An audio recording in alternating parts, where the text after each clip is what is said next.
Okay, we're out here in Barstow, California, doing a little preliminary testing of the 24 Tacoma.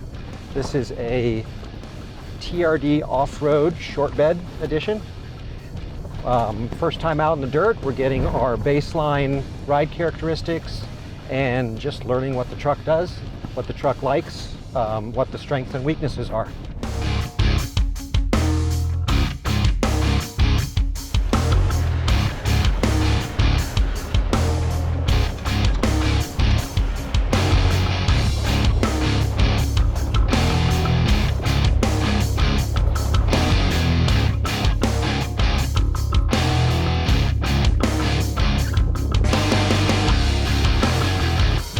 So anyways, what's happening with, that doesn't sound good.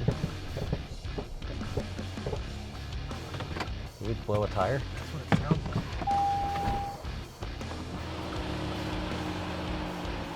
like. Here. All right, so this is something we just found. We just hit not a big bump, but a sharp one, kind of like, imagine a curb. And we just blew the top of this shock out through the middle of the upper shock tower. So, wow, here it is. We'll walk around the other side and you'll see that should not have happened. So one of the reasons that this is happening is all the bump stop is now on the shock, not on the frame. So this is something that's definitely going to have to be addressed. Here's a piece of the pot metal casting that was the upper spring plate for the shock. Let's look at the other side and you can see the difference. The stem of the shock is an inch higher on the other side. It blew the stem of the shock through the middle of the upper mount. Wow, that wasn't even a very big hit. All right, we're learning a lot today. So here's the hole that did it. We weren't going that, what do you think we were doing? 25, 20? 20, 25. Here, I'll stand in it. It's not that big a hole. And that hole popped the shock stem right through the upper plate. Now it might have seen a little bit of fatigue from earlier today because we've been driving it not super hard, but pretty hard today. So that might have just been the last straw. Yeah, that's definitely a big failure point. 20 miles in the dirt and fairly hard, but not abusive, and it didn't hang. Well, let's limp it back to the pavement and our day is done.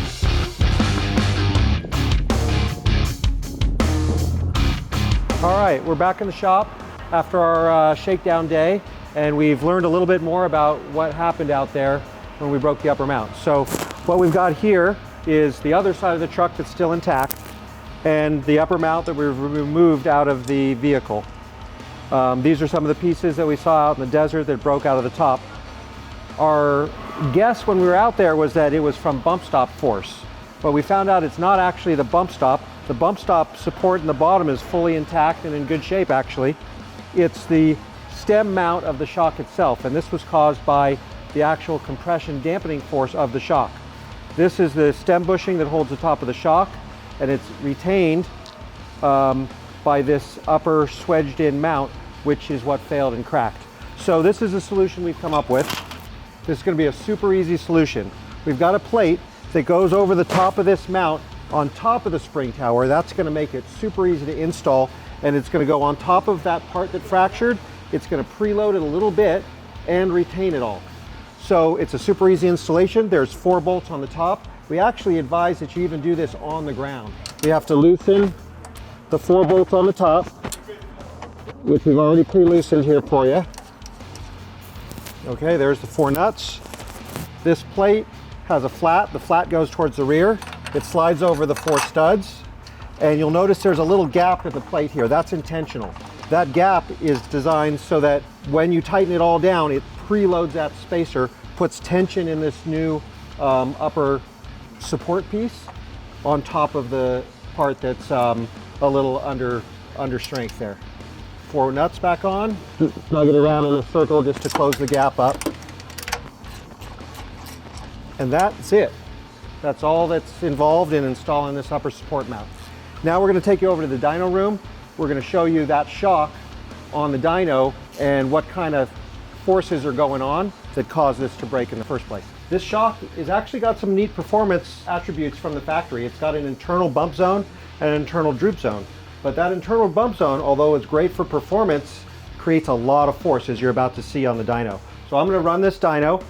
It'll do a couple warm-up cycles and go through some pre-tests, and then it's going to test the shock at a number of different speeds. And you can see and also hear what's happening as the shock engages the internal bump zone. So halfway through the stroke, you'll hear a sound as the internal bump is engaging, and then later on you'll see it on the screen as well. Okay, now it's going to start its various speed tests. That's 5 inches per second, 10. Now you can hear the bump stop engaging. 20, 40, 'St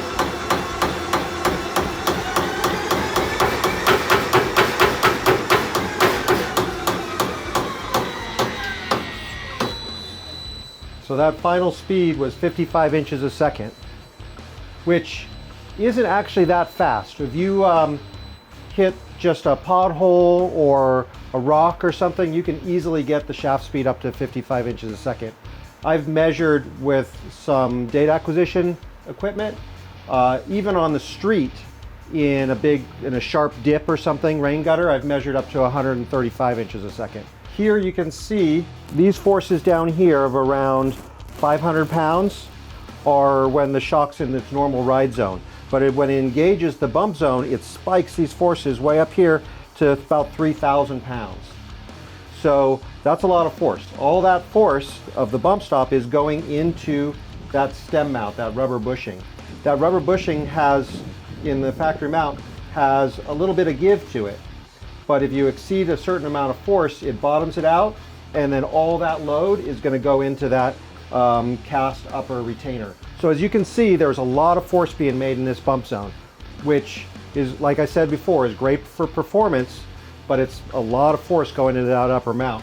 And you could hear it when it was running. It's a pretty violent situation going on there. It's a big impact and an instantaneous spike in force.